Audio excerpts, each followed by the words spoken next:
things are absolutely coming unglued all around us. Crazy, crazy times are upon us. We got an entire generation that believes that cops are evil and cops are the bad guys. Crime has exploded. So South Africa is already ahead of us a little bit with lots and lots of private police. And the difference between the haves and the have not will grow even greater. If you got money, you can have security, but don't count on the local cops that take care of you.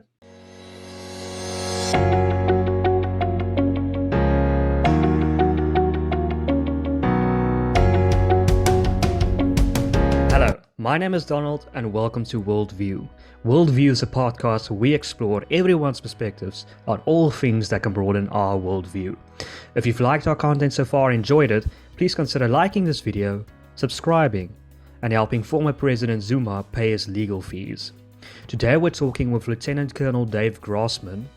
Dave Grossman is an American author and trainer who conducts seminars on the psychology of lethal force. The Colonel has authored many books on his work, like On Killing and Stop Teaching Our Kids to Kill. He is a retired Lieutenant Colonel in the United States Army. Colonel, welcome to the show. Thanks, Donald. Proud to be on board. And just Dave works fine. It's good to be on board with it. You know, I was in the Army for 24 years. I got out in 1998, and I'm just about to hit the point where I spend more time out of the Army than I spent in it. It was a long time ago. It was a good ride, but just Dave works out great. Okay, no problem. Proud to be on board with you and your team, and hats off to your advanced work. You read through the book, and you've got some great questions, and I'm eager to talk about it. Great, thank you. I read your book and it's absolutely fascinating. I'm really excited for this conversation. So in your research and experience, does the average soldier want to kill? Well, you know, when we began, the book on killing came out in 1995, been translated in 8 languages, Marine Corps Commandant's required reading list for 20 years of war, along with the follow-on book on combat. We'll talk a little bit about that. That's really the next book on the line, the most important after this one. But Google Scholar says that it's been cited over 3,000 times in scholarly works. You know, you can take a lot of multi-million copy bestsellers that never get cited in scholarly works, never get cited 3,000 times. So it's kind of established itself. And I introduced the concept of killology. You know, criminology is not about teaching people to be criminals. Killology is not about teaching people to kill. It's about understanding the factors that enable and restrain killing in our society. And you know, the hard thing to explain is not that 1 in a million terrible crime. You know, people read the news, they see some horrible murder, they say, that proves that mankind is a killer. No, that's 1 in a million. You know, if you're in America, that's literally 1 in a third of a billion that you heard about today. What about the other 330 million that didn't kill today? Think about it. Divorce, infidelity, layoff, traffic accidents. In a lifetime of provocation, less than 1 in 1,000 citizens will even seriously attempt to take a human life. Explain that. Inside most healthy members of our species, there's a pretty hardwired resistance against killing our own kind. And there's all kinds of social, physical, psychological barriers that restrain killing. And the reality is that any species that didn't have that resistance would generally be destroyed by their own mating battles. You know, animals with antlers and horns, they usually fight head to head in the most harmless fashion, territorial mating battles. Any other species go to the side, they go for the kill. Piranhas sink their teeth, anything that hits the water, except another piranha. So, Fight each other, flicks of the tail. Sorry, can you give an example of a species that did not have that and actually they killed each other, that it led to their extinction? Yeah. I can't think of any. Can you? Great question. No, not actually. It would have led to their extinction. Yeah. There are exceptions. I mean, you know, when the male lion takes over the pride, he often kills the children of the previous lion. So there are kind of exceptions out there, but they're really pretty rare. And we slammed head on into that in World War II. In World War II, we really did the research of what the individual soldier did in battle. That's really interesting. A crew serve weapon, like a machine gun with a gunner and assistant gunner, always fired. A key weapon, like a BAR or a flamethrower, everybody knew if it was firing. You had accountability. They almost always fired. The individual riflemen left their own devices. Now, if a leader was standing over their shoulder demanding they pull the trigger, they pulled the trigger as soon as the leader left. So the individual soldier left their own devices. Only about 15 to 20% would pull the trigger. So a 15% firing rate among your riflemen is like a 15% literacy rate among your librarians. This is not good. You got to fix this. And basically, it was a training flaw. We taught our troops to shoot bullseye targets. We have no known case of any bullseyes ever attacking our troops. If you've been in the armed forces of any first world nation since the Korean War, you never once shot a bullseye target. A man-shaped silhouette pops in a field of view. You hit the target, target drops. Stimulus response, stimulus response. What we did was we made killing a conditioned response. It was straight out of B.F. Skinner, a conditioned response with a reward schedule and everything that goes with it. Like a pilot in a flight simulator, like a kid in a fire drill. Modern, well-trained soldiers and law enforcement will pull the trigger under the right circumstances, very often without conscious thought. Stimulus response. And they're alive and they did their job. So just understand that it's real, and we learned how to overcome it. Now, in World War II, 50% firing rate. By Vietnam, 95% firing rate among individual riflemen, but a lot of them were missing. We were just happy to get them to shoot. We've taken that a step further with modern simulators. In Iraq and Afghanistan, we know we're not only getting virtually 100% Sorry, shooting. Dave, just practically, how do you calculate that firing rate? Is it a factor of comparing the ammunition with the amount of people that have been killed? How do you actually come to that number? The guy that did the original research on this and really been borne out, he's been attacked and the data just keeps holding out over and over again. He did the research and it was embraced by the leaders at that time in World War II. He asked the individual soldiers, he asked them, what did you do? How many rounds did you fire? And they would run ammo, they would be brave, but they would flat say that I didn't shoot. And it was a decade ago in one of our big veterans organizations, Veterans of Foreign Wars, at VFW. And the VFW magazine talked about how, they're saying that we didn't shoot in World War II. And if there's anybody who didn't shoot, write in and tell us about it. And boom, the topic went away. They never mentioned it again. And I know exactly the kind of letters they got because I've gotten them over and over again. People said, no, I didn't pull the trigger. At the moment of truth, I would run ammo. I would be brave, but at the moment of truth, it just wasn't in me. That's interesting. So there's certain people that literally never fired a shot. Well, again, if there was somebody standing over his shoulder demanding the fire, they would. But you'd be in combat, you'd start an M1 Garand with, one clip of ammo in it, and they'd never finish the clip in an entire firefight. Again, if there's a leader demanding, if they're firing and maneuvering, if, the BAR, the flamethrower, they were almost always shooting because it's accountability. In the trenches in World War I, when you were shoulder to shoulder firing in a trench, you knew if the guy beside you wasn't shooting. And there was a leader walking behind the line. And we've got narratives of these World War I officers talking about how they had to smack them with their sword to get them to shoot. And then they had to smack them to get it, to bring the rifle down that's pointing in the general direction where the enemy would be. So we got all these narratives of various leaders who slammed into this, and we know this non-firing rate, and they would just flat say, I didn't see anybody, and and everybody's shouting, and I was undercover, and I didn't see anybody, and I didn't try to see anybody, I didn't shoot anybody. And you get a lot of that. And then, again, in Vietnam, lots of people firing, but we were firing thousands and thousands of rounds to get just one kill. By Iraq and Afghanistan, with modern simulators, not only do we make killing a conditioned response, we've made it so precise and so accurate and so realistic. And the key feature in simulators is called fidelity, simulator fidelity, how realistic it is. We've got squad simulators. We've got people who are in a vehicle together. The vehicle rocks and rolls, and they're firing at bad guys in an incredibly realistic simulator. And we've not only have we gotten the firing rate up there as in Vietnam, we got the hit rate at outrageous levels where people are just devastating on the modern battlefield. And it all comes down to training and simulators.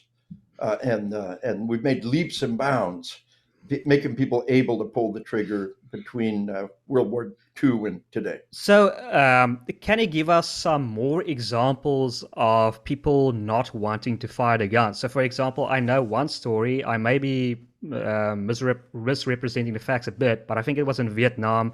A Vietnamese soldier and an American soldier met each other at night, and they decided to walk away. They didn't want to attack each other. Yeah. Can you give us some examples of that, for example? We can follow down through history. Ardant Dupik did one of the great his battle studies report from the late 1800s in various French wars. And Ardant Dupik was one of the great pioneers in this field.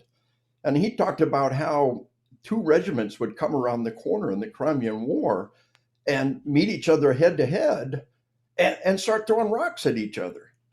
Or he talked about how when the leaders demanded they'd fire into the air as though trying to daunt the enemy, trying to stun the enemy with fire. It's really amazing.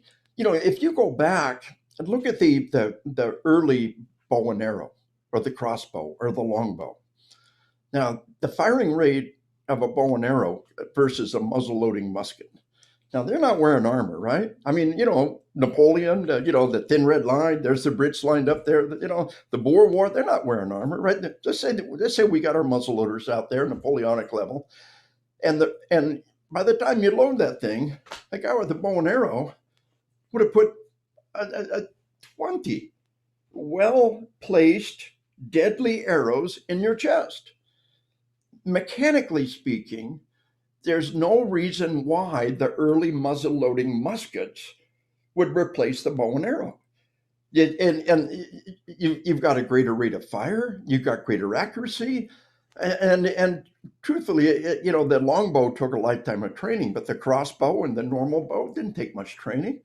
There's no reason why there shouldn't have been regiments of longbows or crossbows in Waterloo, cutting vast swaths through the enemy, mechanically speaking. But the truth is, and Napoleon said it, on the battlefield, the moral is to the physical as 3 is to 1. The psychological factors are 3 times more important than the physical factors. And if you're sitting there going doink, doink, and the other guy goes boom, boom, the doinkers lose every time. The psychology of the battlefield, as Napoleon said, far, far dominates the reality. So even early muzzle-loading muskets are inferior killing tools, especially when the enemy isn't wearing armor, which we completely gave up armor. And yet still it's this gunpowder weapon that we're enhancing slowly over time until it becomes effective. So you begin to get this vision of this lack of firing, of this lack of participation throughout history. Then you get this vision of the bayonet charge. And Ardant Dupik and many, many others talk about how in a bayonet charge, almost nobody gets stabbed. They get butt stroked, they get hammered, they get clubbed. And one of the great studies on this, of course, was The Face of Battle by John Keegan. And Keegan, in his book, classic book, forever history reader, he took Agincourt and the Battle of the Somme and a couple other classic battles, or Waterloo. So Agincourt, Waterloo, and the Battle of the Somme, World War I, and compares them. And in Waterloo, the number of puncture wounds were almost non-existent. The cavalry would slash, but bayonets, puncture wounds are almost non-existent. And one of the German kings is talking to one of the Kaiser in World War I, is talking to one of his frontline guys, and asks, well, why don't you use the bayonet? And the grizzled veteran says, well, in the trenches, that The gun just gets kind of turned around and you end up using the other end of it of its own accord. It turns around. So you keep running into this dynamic of how difficult it is for people to puncture a body with a bayonet. So most And people were killed basically in retreat when they retreated from behind. I did a piece. I had an article I wrote the entry on aggression and violence in the Oxford Companion in American Military History. 3 entries in the Academic Press Encyclopedia of Violence, Peace, and Conflict. And one of the things that keeps coming up over and over again is exactly what you're talking about. Say that again. Say what you just said. Say it again. Well, most people were killed in retreat. Yeah. I think you also say in your book it's because there's some sort of connection between looking a person in the eye. You don't want to kill a person while you're looking him in the eye. Right. And the way you frame that is perfect. You nailed it. Most of the killing happens during the retreat. I did a co-authored an article in Archaeological Magazine, and then look at one of the ancient battles. And the number of abandoned bodies, number of dead bodies on the actual battlefield is pretty limited. It's in the pursuit afterwards that everybody gets killed. And that's where the cavalry comes in, and that's where the chariots come in. And the reserve that's not winded. The guys in the front line are smoked. They're exhausted. They're winded.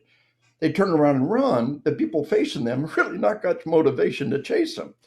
But you got somebody right back here who's not winded to chase them. But best of all, you've got a chariot. The early chariots, they didn't really have a good way to put a collar on the horse, just like they didn't have stirrups. They had a mechanism where the horse would actually choke themselves as they pulled the chariot. So the chariot wasn't good for more than a couple of 100 meters before the horse kind of ran out of gas. But you had speed, and you had a crew-served weapon. One guy's driving this thing, and another guy's throwing spears or firing a bow and arrow. And so you got this dynamic of a crew-served weapon, this accountability dynamic. One guy said that man is not a killer, but the group is. And we know about mob massacres in Africa, horrendous, hundreds of thousands killed in mob massacre dynamics that are going on there. So this business of killing in the pursuit, and then the cavalry, they create kind of a pseudo speciation. You're not a human being. You're like a centaur. You've melded into this creature. You're above them. You're higher than them. You're a different species from them, and you don't have to look them in the face. I did an article on masks early in the pandemic, and it was about masks can be murder.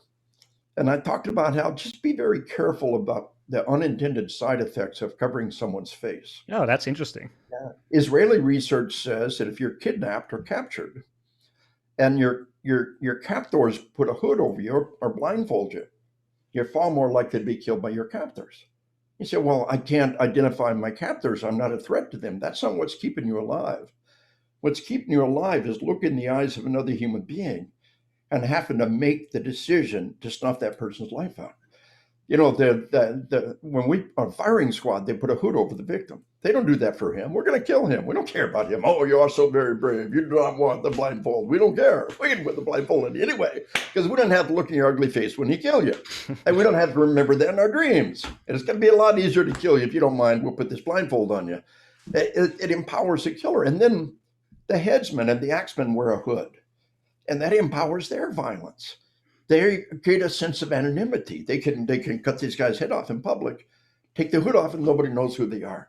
That anonymity created by a mask. We know people will say things and do things online that they would never say in person. Mm. So, this business that, you see, the terrorists cutting somebody's head off. They always do it from behind. They get from behind, they grab the hair, they cut the head off, but they don't have to look in their face. And they also sometimes wear masks. Yeah, very, very good. Exactly right. So the whole mask thing has great potential to increase violence. It dehumanizes victims. It creates anonymity for the killers. And indeed, there has been quite an increase in homicides, but a lot of other factors involved there as well. So this dynamic of this resistance to kill and how we overcome that with groups, with distance, We overcome that with creating pseudo-speciation or mutual accountability, leaders standing over your shoulder, demanding that you engage. On that point, because I know in your book, that's a very vital point to the Romans, for example. Can you tell us about the Greeks, and the Romans, how they mastered the knowledge that you have gained and their warfare, how they implemented that? Yeah, well, warfare is a constant evolution. If something works, everybody does it. If it doesn't work, you drop it like a hot rock and nobody does it. You got to understand that. I'll give you one simple example. Remember the World War I trench knife? Trench knife with a knuckle buster built into it. Remember that? Well, why didn't everybody do that? What a cool weapon, right? You got the trench knife with the knuckle buster and the knife all. Why? Because it doesn't work. Anytime you separate the fingers, you break them. It doesn't work. Nobody else did it. It was stupid. And you separate the fingers and then you do things, they break. The fingers got to stay together for mutual support. You separate them, they break. So we talk about on killing, but my second book is on combat. Also Marine Corps Commandant's required reading. My son was going to the invasion of Afghanistan. And this is the book I literally wrote for my kid going into the fight. I retired in 98. The only people in combat every day was law enforcement. So drawing from that law enforcement community, we really put together the important book. This is academic. Maybe another time we'll interview about this one. But in this one, we actually have a section on the evolution of warfare as ever better psychological enabling techniques. And so the Greeks had a phalanx, and a phalanx of spears. Everybody has a spear. And if the guy next to you is not doing his job, you know it. The guy behind you knows it. The guy beside you knows it. So the phalanx was this massive crew-served weapon. And if somebody failed, everybody knows it. So the Romans defeated the Greeks, and we'll get into that. But when the Romans fell, we come back to the pikemen, the Swiss pikemen. The early gunpowder battles were checkerboards of pikemen and musketeers. The pike, the phalanx, the cluster of spears is really kind of a bedrock that people evolved back to. Just a spear wall, a group of people holding spears and the guy behind them holding spears. It's a very basic, fundamental, powerful crew-served weapon. But the Romans defeated it by a number of different factors. Number one, the Romans very much integrated firing weapons. What the Romans did was they had a pilum. And the Romans would, you take the Roman Empire, when it had in the Eastern Roman Empire, it extends over a period of almost 1,000 years.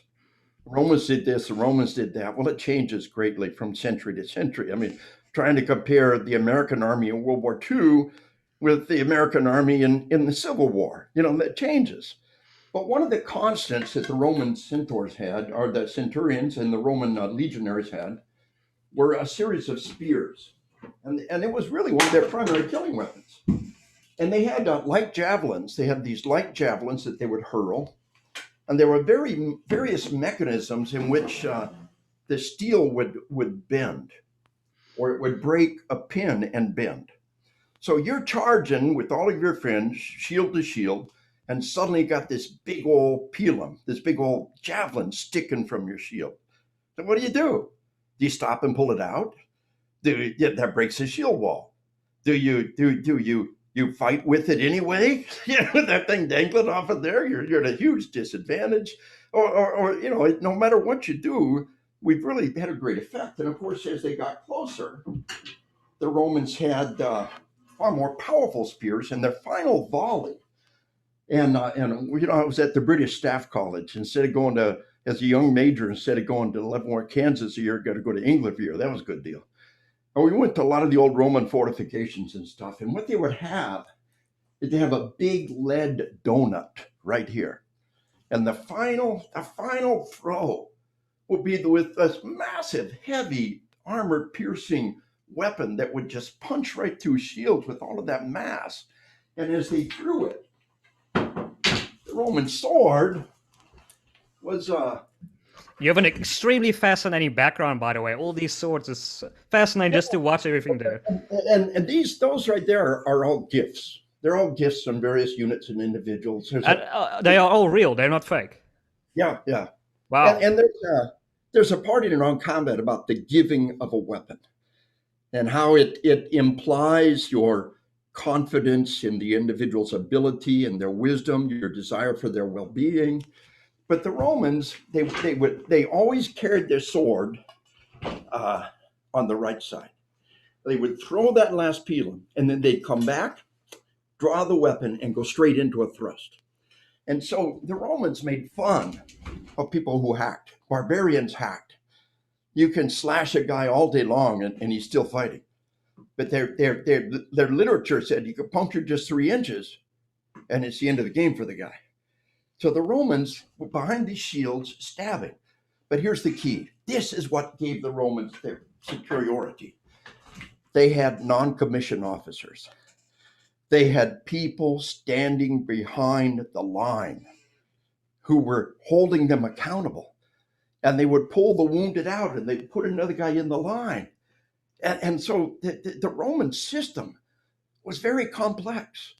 You've got the spear throw, and of course they had auxiliaries and who were slingers and bowmen, but you had the spears, you had the shield, you had the armor, and they were shoulder to shoulder, and they wore greaves, critical part, to protect the lower leg. They would stab your feet, and they were just delicious. Just to get back to your point on the non-commissioned officers, you also say in your book that's the #1 reason why people kill, because their officer tell them to kill. It's not leaders standing over your shoulder demanding that you participate. There's a diagram I got it on killing. It's been used a lot. It talks about here's the individual. Now consider his bond to the leader, the legitimacy of the leader, the proximity of the leader, the amount of demand, and then consider the link to the group. Same thing, proximity of the group, legitimacy of the group, intensity of demand. Then consider the distance between the killer and the victim, psychological distance, physical distance, and finally, the nature of the victim. All those factors have to be taken into play. But the Romans, it's hard to develop an NCO corps. It's hard to develop experienced leaders who will stand behind the lines and rotate men out of the battle and hold people accountable. And of course, it's infinitely better to recognize positive behavior than to punish negative behavior. So here's this leader standing behind you. The Romans had an enormous array of medals and recognition that we could give to these people who are in the front lines and masterfully slaying the bad guys. But the complexity of that system breaks down when the Romans break down, and you're back to the phalanx, the Swiss phalanx, and of course the early Spanish, the great, checkerboard of spears and the early muskets combined together. But it is this dynamic of the battlefield revolves around empowering. But factors are complex. Having an NCO corps, rising people up from the ranks, having something other than a shoulder-to-shoulder phalanx, it's complex. And the Romans over time broke down. And here we are back to the phalanx again with the Swiss. Here we are 1,500 years later, 1,500 years after the Romans defeated the Greeks, and we revert back to the phalanx with the Swiss and other armies. And it isn't until really the introduction of the crossbow and the longbow that we've got the ability to defeat armor, and we really begin to change the battle. And Agincourt, of course, is one of the great examples. And but the problem is when you introduce the first musket, the bows went away, and there's no mechanical reason for that. The bow is a greater rate of fire, it's greater accuracy, but the truth is that the psychological factors of boom and that big roll of black powder, this horrendous monster making this terrible noise. I call it the Bigger Bang theory. All other things being equal in combat, the one who makes a bigger bang wins.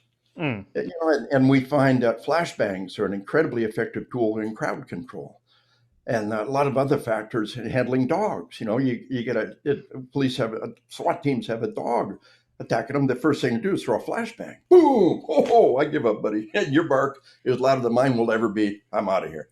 And so that psychological dynamic of making noise, and you see how complex the battlefield becomes Mm.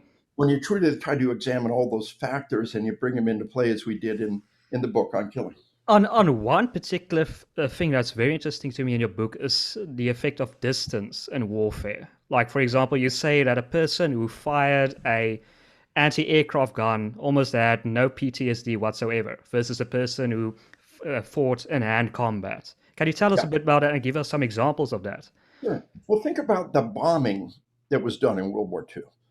You know, we think of Hiroshima and Nagasaki that was nuked, but the truth is we had firebombing, over 2 nights of firebombing in Tokyo. We killed far more people than Nagasaki and Hiroshima. And you know, we had the firebombing of Dresden and Hamburg in World War II. The Brits were doing the night bombing, firebombing. We did the day bombing. But when they were slaughtering cities, they were wiping out whole cities. I try to go in detail in the narrative of the firebombing in Dresden and Hamburg and the horror those people endured. But the pilots at 10,000 feet overhead never had any problems with that. They didn't have to look at it. They didn't, there's this myth that the people who dropped the atomic bomb were destroyed by it. No, they weren't. It's a myth. It's not true. And people firing artillery from miles away had no problem with it. Napoleon understood that artillery truly was the king of battle. It's a crusader weapon. It's doing most of the killing. Well, Napoleon was an artilleryman. He came up through the ranks from artillery, and his great, in many many ways, his greatest achievement was this understanding of artillery as the great killer on the battlefield. Infantry just kind of stayed in place and held places. Artillery was really doing the killing. And in the defense, well-placed artillery firing grape shot, but devastating. And of course, they called the early machine gun the distilled essence of artillery. And that's what the machine gun was. It was more direct fire, mass artillery killing machine. We introduced the machine gun in World War I, and it was the devastating, dominating weapon of its time. And all it was doing was replacing the direct fire mode of artillery. But the further back you are when you pulled the trigger, dropping bombs from 10,000 feet, firing artillery from 2 miles back, they have absolutely no problem doing that. They don't have to see their victim. They don't have to live with what they've done. As you get closer and closer, the resistance becomes greater and greater. So you finally get to bayonet range. And the truth is that the people who are actually willing to kill somebody with the bayonet at close range are extraordinarily rare. Knife kills are extremely rare and quite difficult for people to actually engage in and to live with afterwards. So, this symptom of PTSD, what is it precisely and what happens to you? So, this person that might have killed someone in close combat, what does he experience afterward? My book on combat, again, it's being used a lot in the medical community during the pandemic. Stress is stress. The stress of the battlefield, the stress of the emergency room, the way the body responds. And in a nutshell, and this is working a lot on combat now, in a nutshell, when you're faced with a life and death event, sympathetic nervous system dynamics take over, SNS, and that's fight or flight. The body is totally motivated to fight or flight, and actually it's a little more complex, fight, flight, or freeze. It is a more complete model. But when it's afterwards, there's a backlash, a parasympathetic, which is sometimes called rest and digest, also called feed and breed. So you've got fight or flight, feed and breed. And there's this backlash. People after a violent event will gorge themselves. And fight or flight, feed and breed. They call it the 4 Fs, right? But people after the event, victims of violent crime, fire and EMS and cops tell me, after this life and death event, they very often go home and have very intense sex. And it frightens them. They think there's something wrong with them. But it's this natural biological dynamic. It's almost a beautiful embracing of life in the face of death. It's an affirmation of life. Frank Herbert called it the universal drive for immortality through progeny. Whatever you want to call it, it's there. And it scares people. And it's so easy to take something out of context. That I am, by almost any definition, America's #1 law enforcement trainer. I'm in my 24th year now. I train cops in all 50 states. I believe I'm the only law enforcement trainer post-certified in all 50 states. I train all federal agencies at one time or another, and of course all of our military and many foreign nations military. But nobody's trained more cops than I have, just by virtue of how many I've done and how long I've done it. As America's #1 law enforcement trainer, I've been the #1 target for the people attacking law enforcement. And what you see is you'll see article after article about me that never mentions my books. Yeah, what kind of journalism would talk about this guy and never mention his books or his scholarly credentials or anything else? I asked, I had 60 Minutes interviewed me. I said, well, all these people attacking cops, where are their books?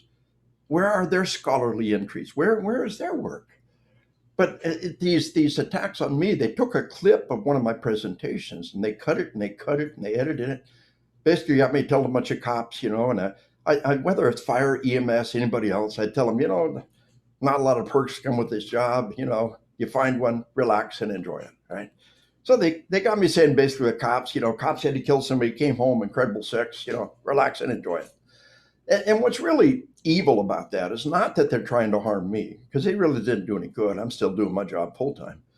What's evil is that people will see that and have that natural response and think there's something wrong with them. All right, so the sympathetic nervous system arousal and then the backlash. And once you're down, you can't get back up again. And at a time of great vulnerability, Napoleon said, on the battlefield, the moment of greatest vulnerability is immediately after victory. You're in that sympathetic nervous system arousal, you're done, and you're not getting back up again. Immediately after victory, you let your guard down. It's more than letting your guard down, it's a biological crash. Was it also a problem that in medieval times, when they won a siege, that they basically raped and stole everything in a castle or a city? Yes, and we've all seen Henry V and let slip the dogs of war, and if there was an entry into the castle walls such that a man on a horse could drive into it, you surrendered. If you didn't surrender, then bad things were going to happen, because we got to take this thing by force, and when we take it by force, there's going to be rape and pillage and plunder, and that's what they did. I mean, going from fighting to raping is like this biological pile driver. It doesn't have to be that way. It was the Brits in Spain and Portugal in the Napoleonic Wars, Wellington, who first made it a crime to commit these acts of rape and commit these acts, and was the first really in Western warfare where we were trying to win the hearts and minds of the people, and they were forbidden to do these kind of things. And what a new concept in war. But here's the dynamics of PTSD. You have this sympathetic nervous system arousal. A set of neurons have been established. I talk about the midbrain as a puppy brain, and the forebrain is a human brain. You really have a dog brain underneath, And in a life and death event, the puppy hijacks the forebrain, and there's a set of neural networks there now that were never there before. So a week later, a random gunshot goes off, and boom, your heart is pounding, gasping for air, drenched with sweat. You're in full sympathetic nervous system arousal. Very often, smells will set it off. Smell is a very primal sense. An amoeba only has two senses: pressure, feeling, and chemical detection, smell or taste. And so a week later, a month later, a year later, boom, something will trigger that memory. Your heart is pounding. That is not PTSD. It's normal. It will become PTSD when you try to not think about it. You will literally drive yourself crazy trying to not think about it. You got to make peace with the memory.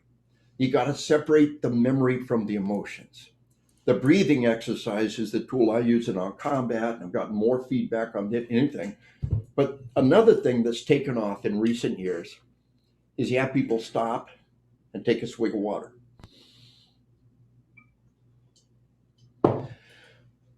That water is a powerful signal that pulls you from fight or flight to rest and digest.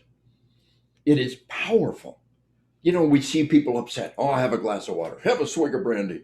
When somebody's upset, how many times in that movie or book, oh, he's upset. Give him a swig of brandy. Give him a drink of water. It works.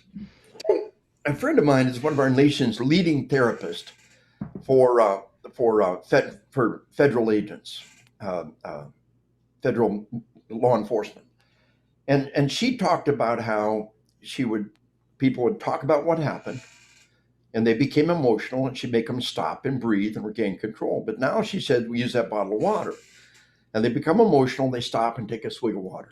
What she said to me, she said 6 years of college, 14 years of practice, and that stupid bottle of water is doing more good than anything I've ever done. I tell people, a deer's being chased by a wolf. Does it stop and get a drink of water? It's really thirsty. I can't get a drink. I'm being chased by a wolf. The fact that you stop and take that swig of water, the act of swallowing, and the digestive dynamic of that water hitting your stomach sends a powerful set that says we're safe. Now, recently, they've taken that a step further. I trained one of our high-level spec ops units, and the master sergeant that was my host there, his wife is an emergency room psychiatrist.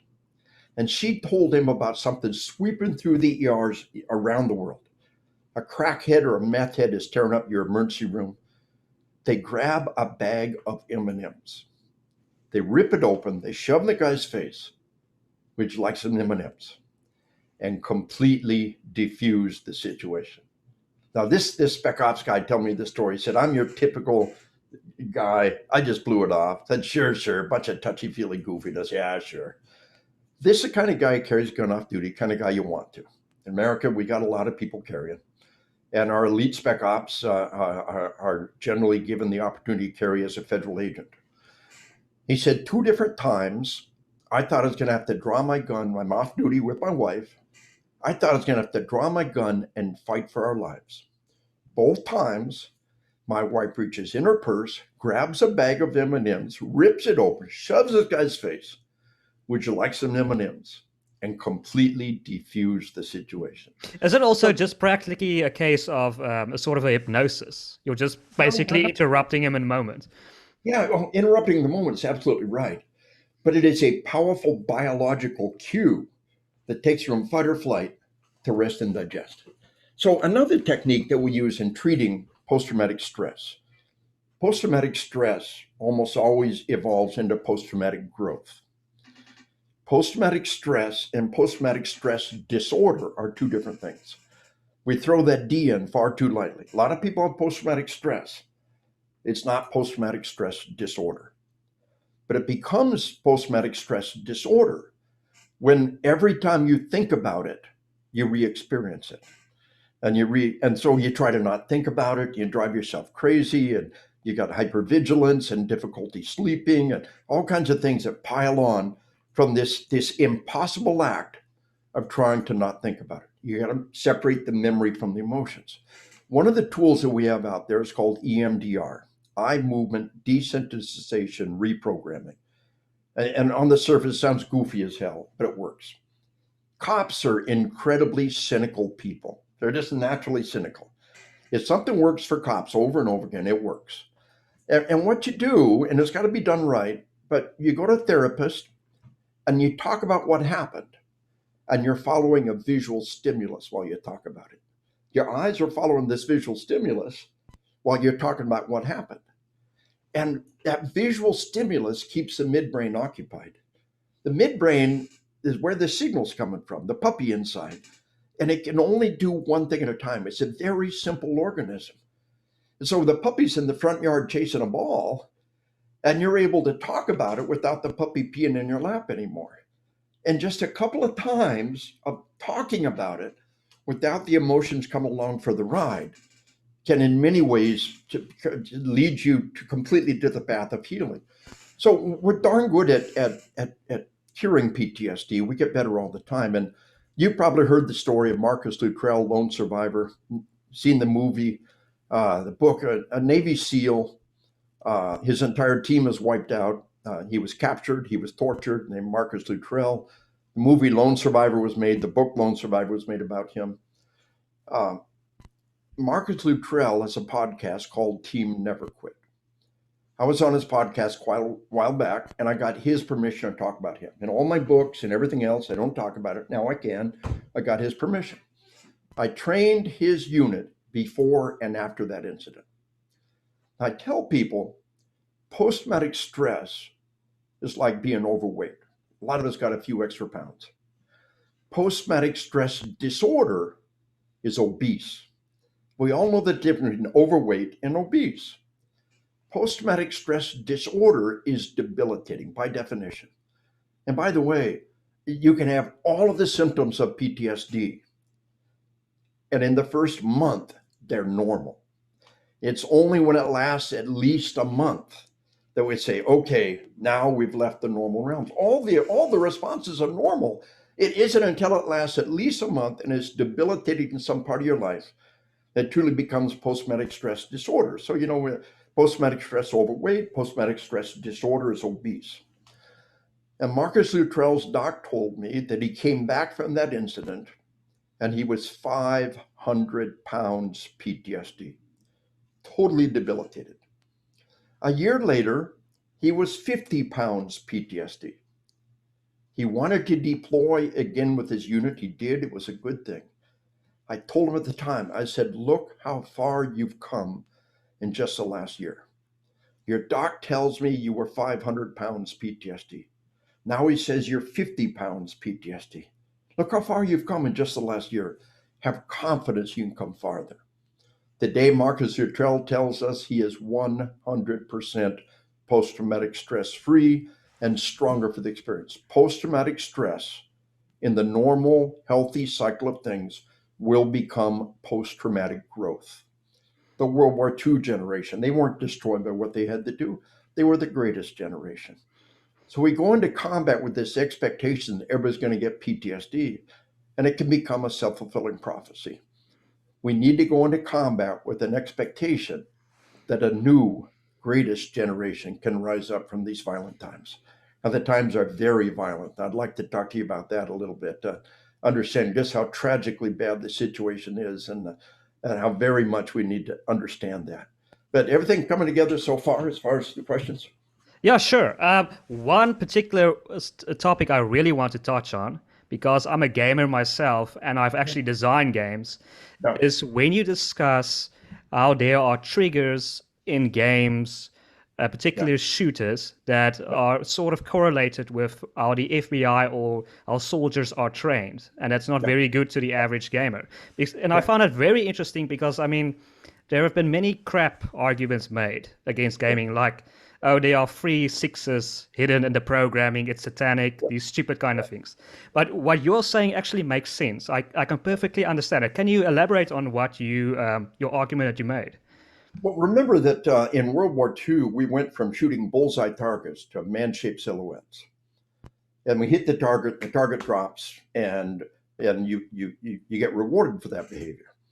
And in the Iraq and Afghanistan, over these last 20 years of war, we have very intense simulators, which are actually inside of a vehicle that's rocking and rolling, and you've got of course, fidelity, realism is the catchword to simulator fidelity.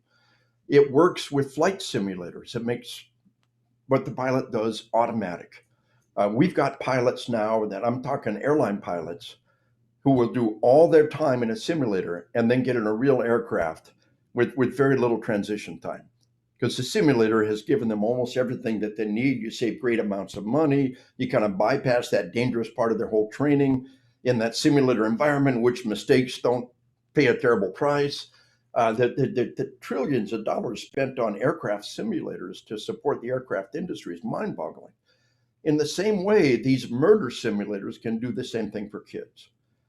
And you know what? I'm a gamer. I really like Civ. To me, is the ultimate game, Civilization. Every time Civ comes up across all these years, I'll play it for months, years. One particular game I think you should really try out. It's a difficult name, but it's Europa Universalis. It's Oh, a I'm looking forward to that one. No, I know one you're talking about. Europa Universalis. That's yes. what's It's a the, strategic game, very similar to Civ, what's the but it's maker on that one? Uh, say again. what's the game maker on that one? They've got a whole series. Paradox. Yeah, and they did one on Rome. Yeah, yeah, They yeah. did Rome Rome. Imperator, and but those games are amazing because they're much more sophisticated than Civ, right? They really go into the nit and grit, like the families, the royal families, the diplomacy. It's Right. those Yeah. games are absolutely addictive. Yeah, I love that kind of, and I love their Roman, but Europa Universalis, I never got into it. Civ starts so simple and basic and then builds up, and I just never got over that initial learning curve on that. And what I really would love to see them do it is with a random world. And one of the things that leaves me is we've already got a world that we know the map of. I would love to have them take all of these Europe games and do it with a random map. I think they would if we took all of those, even the Roman game. I love the Roman game, but and I play Civ until I could like highest level, and I love working with that. It's been a lot of fun, but I like some of the more action focused games, but a lot of them revolve around how fast you can mash the buttons, and how fast you can pull the trigger, Mm. but the reality is that, and here's the key: right up until children are 6, 7, sometimes even 8 years old, they have enormous difficulty telling the difference between reality and television and movies and video games. Some of us remember a time when we were kids when dreams and real life were kind of jumbled together. A couple of years back, my son was talking to my wife. He's in his 40s. He said, "Did I tell you that, or did I just dream it?" She said, "You must have dreamed it, because I don't remember that." Have you ever had a conversation like that? Even as adults, dreams and reality become a little mixed. So the thing we need to understand is when children are participating in the video games and watching them and acting with them, that they're embracing them as reality, and they have post-traumatic responses. They are traumatized. They have fight or flight. We've got fight or flight drugs, fight or flight hormones flooding through these children's heads. We across America we've got church camps, and it takes about 2 days for the fight or flight hormones to flush out of your body. And for those first 2 days, the kids are miserable. And church camps nationwide tell me ain't nothing spiritual happened in this camp for the first 2 days. On the third day, it's like somebody threw a switch. So we've got the brain scan data and one of my books that talks about this extensively is Assassination Generation. And if you want more info, and it's got the brain scan data, we can show you. Here's your kid's brain. Here's your kid's brain on video games. The fight or flight mechanisms are kicking in. Another factor in the equation is the sleep deprivation. We're in the middle of a global epidemic of sleep deprivation. It's a key factor in suicides. Sleep deprived soldier can be up to 5 times more likely to take your life. Suicide is not a natural act. You have to have every living organism will fight to the last gasp to preserve their life. To intentionally take your life is not a natural act. You have to have profoundly impaired judgment. And the primary thing that sleep deprivation does is it creates impaired judgment. After 18 hours without sleep, you have impaired judgment equal to 0.08 legally drunk. 24 hours without sleep, your impaired judgment equal to 0.10 above legally drunk blood alcohol levels. And so these incredibly addictive games where you play all night long and then you show up to work. If somebody showed up to work drunk, you'd kick his ass. If he shows up to work sleep deprived because they play games all night long, he needs his ass kicked. It's not acceptable to show up to work, but we've all been there. The games are designed to put us in a flow state. The games are designed to make it impossible to keep track of time. That their goal is to create a game that you cannot put down, you cannot turn off, and you're so immersed in the game. Even when there's an end point, you need to jump right back in and do it again. I tell all the old timers remember Tetris, right? Everybody remembers Tetris. Think Tetris on steroids with crack. And each generation becomes more and more addictive. So the thing to understand is there is nothing wrong with adults playing any game, any. But set a timer, block out an hour. Moderation. Yes, block out an hour or two every night. Ding, the timer goes off. Use your steely discipline, save the game and move on. I play major, massive, metamorphic online orgasmic game. You can't do anything an hour to a night. All right. Decide now what's important. Is your family important? Is your oath of marriage important? One research in America says 15% of all divorces, video games are the cause. Is your health important? Is your job important? Is that game important? Decide now. If that game's what's really important, it's cool. Quit your job right now. Move into your parents' basement. Draw unemployment. Buy a Johnny economy-sized bag of Cheetos. Play video games all night long. Millions of people are doing that. If you want to have a life, you want to have health and a family and uphold your responsibilities and responsibility at work, you got to get those things under control. And you know I'm right. And I'll see people in the audience look like a deer in cops and military. I say, it's cool. Nobody ever told you this before. Now you know. But the thing is that with this sleep deprivation, suicide is a major killer of our kids worldwide. And traffic deaths have exploded worldwide. Two major killers of our kids, suicide and traffic deaths, have exploded. Now, decade after decade, we brought traffic deaths down. Airbags, seatbelts, technology, medical technology. And now everywhere, traffic deaths are back up again. And primarily among teenagers. And the new factor is the sleep deprivation. The head of Netflix said that his major competitor is not other online providers. His major competitor is sleep. The corporate policy of Netflix is to steal your sleep.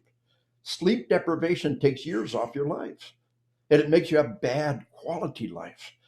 That they don't care that it's killing you. They're like the tobacco industry. They don't care that it's killing you. They're never going to say, hey, your moderation, baby, you probably ought to shut this thing down after a couple hours and get some sleep. They're never going to tell you that. And they'll never tell you your kid doesn't need a cell phone. So early in the 20th century, let's follow two industries, tobacco industry, automobile industry. It takes quite a while to digest technology. And for 50 years, we had automobiles before somebody said, kids shouldn't be driving these things. Now imagine that. If you could reach the gas pedal and look over the screen, you could drive a car, like riding a horse, right? And they would say, no, kids shouldn't be driving these. And the automobile industry embraced that regulation. The tobacco industry fought tooth and nail, decade after decade, over one thing, to keep selling tobacco to children. That's the two models that we can look at. And the video game industry is fighting tooth and nail to sell any game to any kid at any age. They got a rating system, but they refuse to let it be enforced. And the rating system is really pretty deceptive all by itself. I talked to you about that in Assassination Generation. But just understand, when we know how to train soldiers and cops to kill with discipline to adults, when we see it being done indiscriminately, again, I think Civ and and the other games that we're talking about there, they're not an issue unless you get it sleep deprived. And sleep deprivation makes people do stupid stuff, including violent stuff. But if we enforce the rating system, but the problem is that the industry fought all the way to the Supreme Court for any regulation for any kid under any way, shape, or form of their games to children whatsoever. And I talk about that. If I can ask one follow-up question to that, because I'd be very interested to hear your opinion on this, but there's always positives and negatives to everything. Yeah. And being addicted to a game, can that sometimes be better than being, for example, a terrorist? Because I can think a lot of people would be better served if they were rather addicted to games and they exerted that instinct in the game, shooting people, than trying to blow up a building or whatever. It's just a better way to exert that influence. And you can say the same thing with pornography. To be immersed in pornography instead of going out and raping. A very similar dynamic, and a similar argument is made. But I would tell you that the data breaks down, that the pornography creates a sense of desire for the real thing, a sense of we've got your involuntary celibates, your incels, and And a lot of the incels are turning to violence out there. And, the pornography gives them this sense of what they ought to be doing and the way the world ought to be. When it's not like that, there's a lot of rage that's happening. I would say that we could resolve the entire issue by just saying these things aren't for children. And among adults, whether or not this is happening, we accept the degree of risk with adults, where we can draw a line and we should have consensus to say these things aren't for children. We should limit their time, and we should definitely enforce the games and enforce the rating system of the games.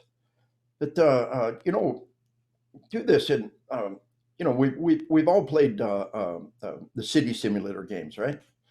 And parks are essential to the health of a city, right? Parks and playgrounds essential to the health of a city.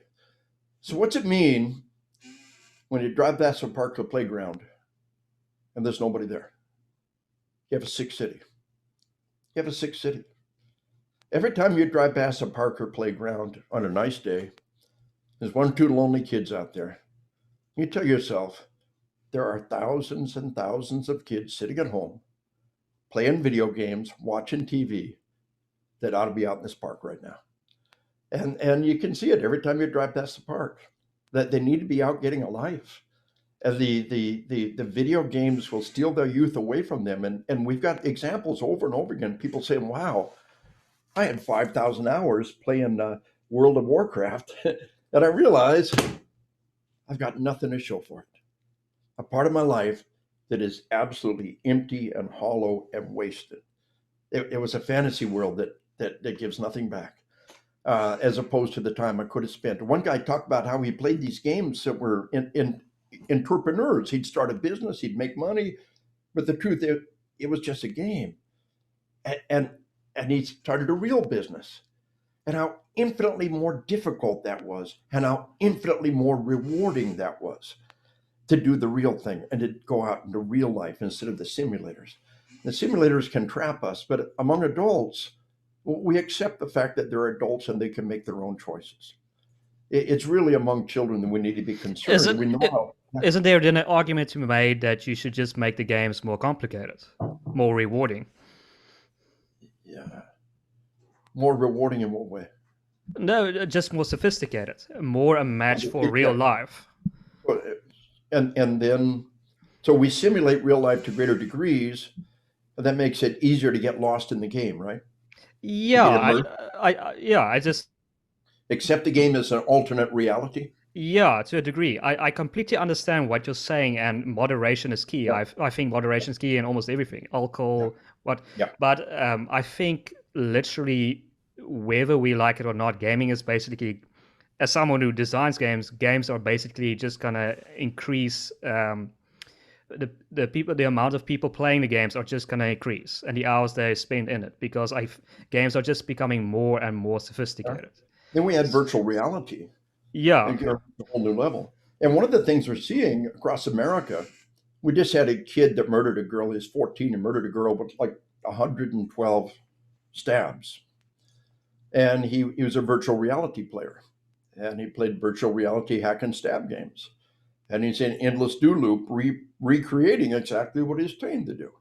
So, again, with adults, we accept that degree of risk. I think with children, we've got to ask ourselves, with the violent virtual reality games, we've gone beyond just pointing and shooting. We've gone beyond point and shoot. We're now to physically rehearsing the action of hacking and stabbing with virtual reality games. And I think as a civilization, we're going to hit a point, we're going to say, these things are great for adults, but we really, really need to regulate, like alcohol and tobacco and pornography and automobiles and firearms and sex and drugs. There's things adults can do, but kids can't. And I think that's where we need to evolve to. But what's really important is, if I'm right, then violence should be exploding around the world. And it is. And here's the important factor to really wrap your mind around. I've been the guest presenter at over 100 universities and colleges.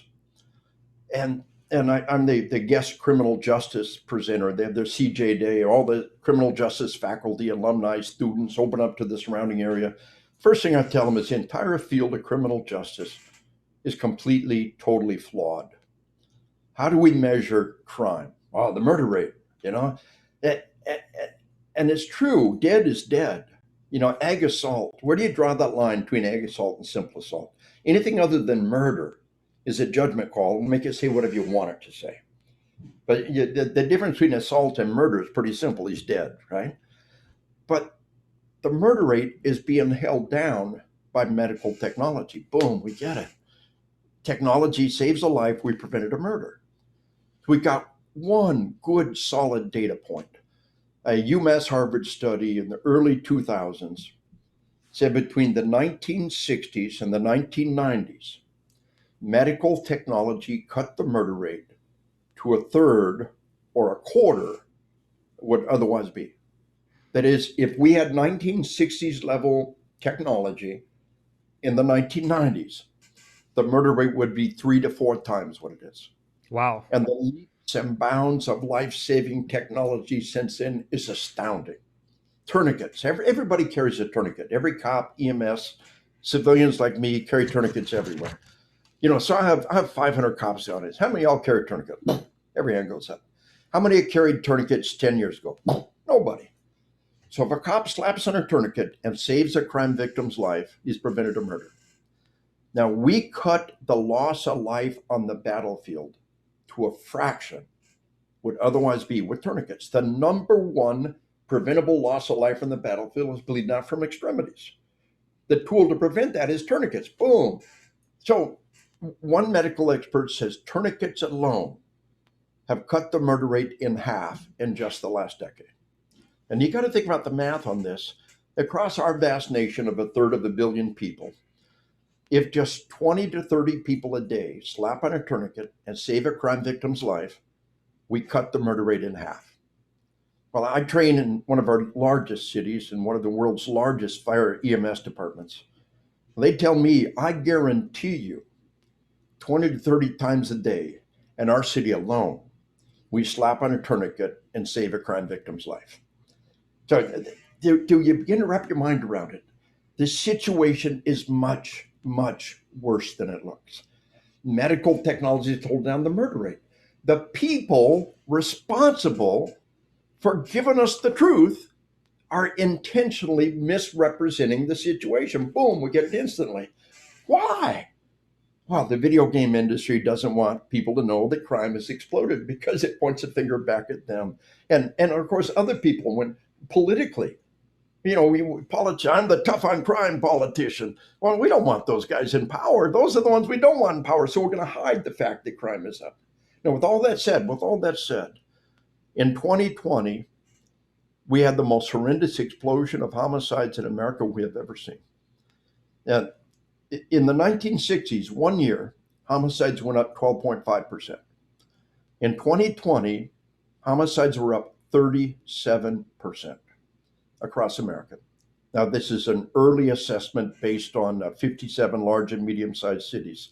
That every year they've nailed it. We get this early sample that nails what the national sample is going to be within a few percentage points. It's nailed it. 2020 was 3 times worse than any year we've ever seen before.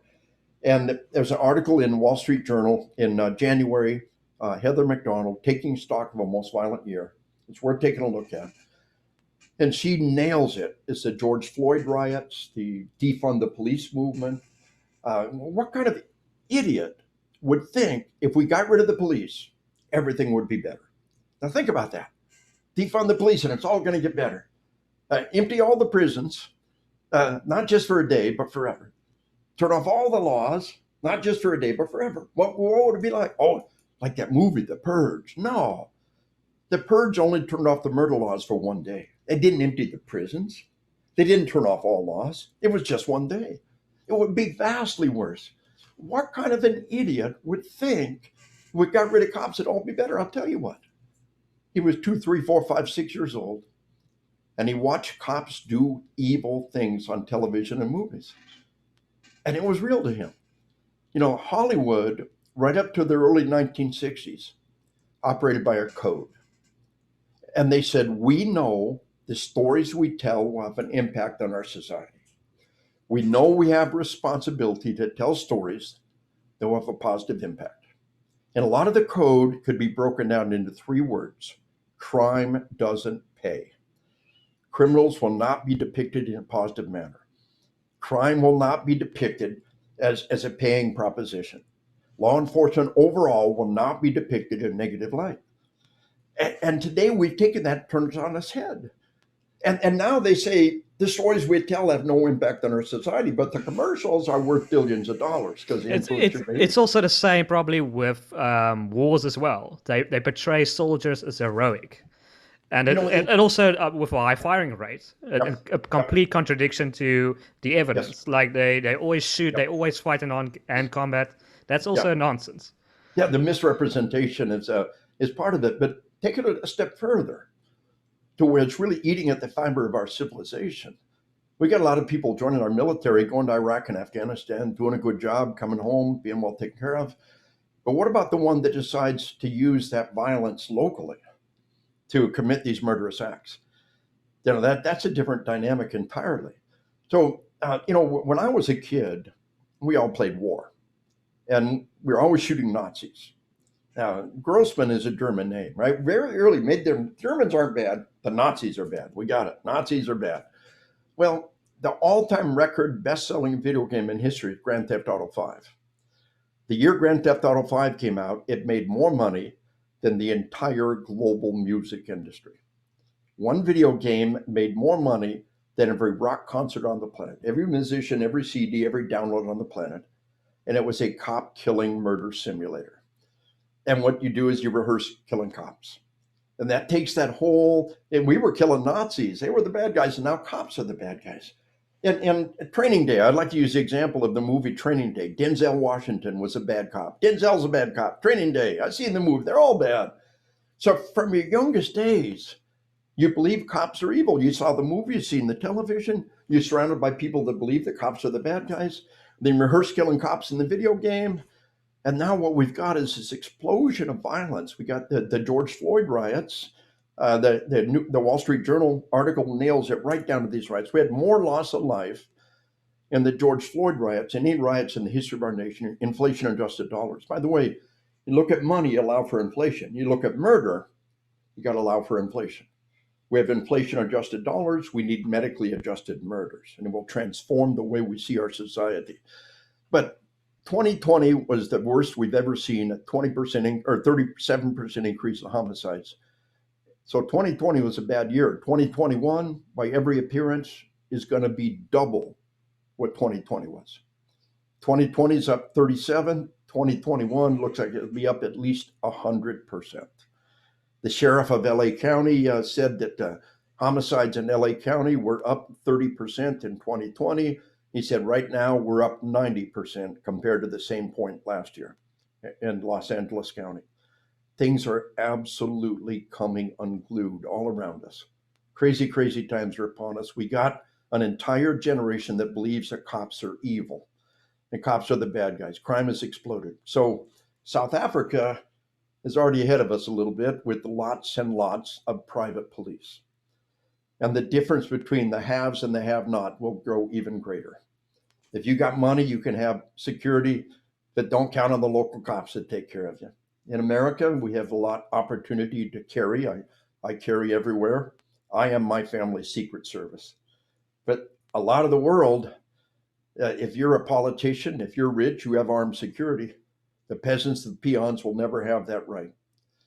And so crazy times are in front of us, brother. Yeah. And it all begins with understanding the dynamics of the resistance to killing and how we can overcome those dynamics and what's happening to our society.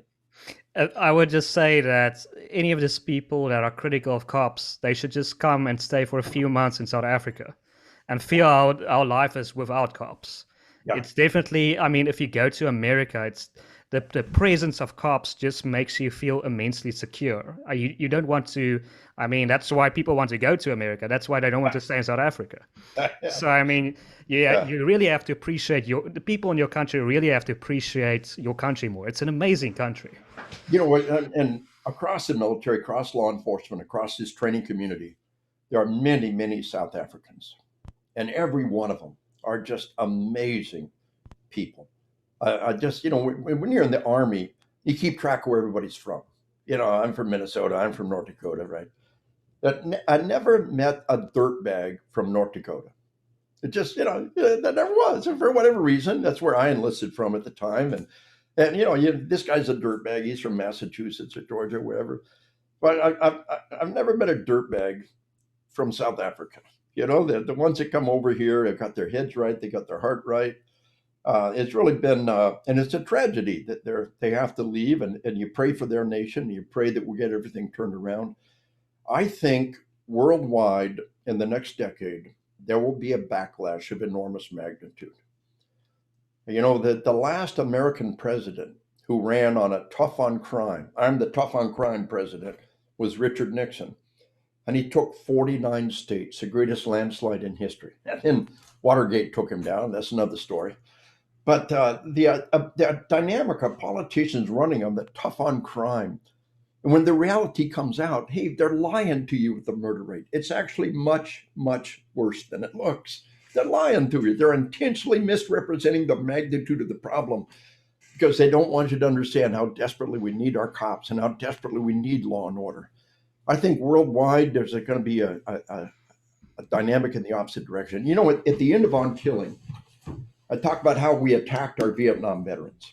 And it really did happen. They were spit on, they were condemned, they were attacked. And it wasn't really war riots, it was draft riots. When the draft ended, the riots ended. But we're doing to our cops what we did to the Vietnam veterans. There is a vocal minority condemning our cops. And I was just talking to a sheriff on the phone yesterday. And those are elected law enforcement leaders, and they're our best people. People say, oh, you elect your law enforcement leaders? Oh, I think I'll find some guy and elect him to be my dentist. Well, it works. They really are the subject to what the people want. And they come up through the ranks, and they know what they're doing. But the sheriff talked about how bad the crime was up and what was going on. But he said, my deputies can't go to any restaurant and buy their own coffee. They can't go to any restaurant and buy their own meal. There's always somebody there going to buy the meal for them, going to buy their coffee for them. There is a very vocal, vicious minority attacking law enforcement. But the vast majority here in America, at least, are still standing behind them, and the potential is there for political backlash of enormous magnitude. Europe may be a lost cause. I tell people, you want to see Europe, do it now, because 20 years from now, it's going to be a war zone. And whether or not they can really regain control of their nation and regain control of their civilization is going to be hard. I think there is far greater hope for South Africa than there is for most of Europe right now. And you may disagree. That's interesting. I hope we're wrong. I think the long-term prospects, and I'm in a minority, but I think the long-term prospects of South Africa are extremely positive. I hope you're right. I think it could be. Because it's just a case of, once again, also to add to your point, most of the people do not agree with the governing party. And it's a matter of time before most people will realize that. Yeah. And also the prospects of them winning a next election are slowly decreasing. So, so everything. The critical piece of information that can turn that tide is understanding that the people talking in terms of the murder rate are lying to you. That one concept completely transforms the way we view crime. Well, the murder rate's only up 10%. Well, compared to the 1960s, you got to multiply by a factor of 6 to even begin to make a comparison. And that one vital piece of information, when it's truly embraced across our population, can transform the way we view crime and politics and the way we vote. Because really, the foundation of every civilization is public safety. Everything else can fail. Public safety fails, your foundation fails. Here's the social contract. Here's the contract. The pharaohs, the Romans, everybody. You obey the law.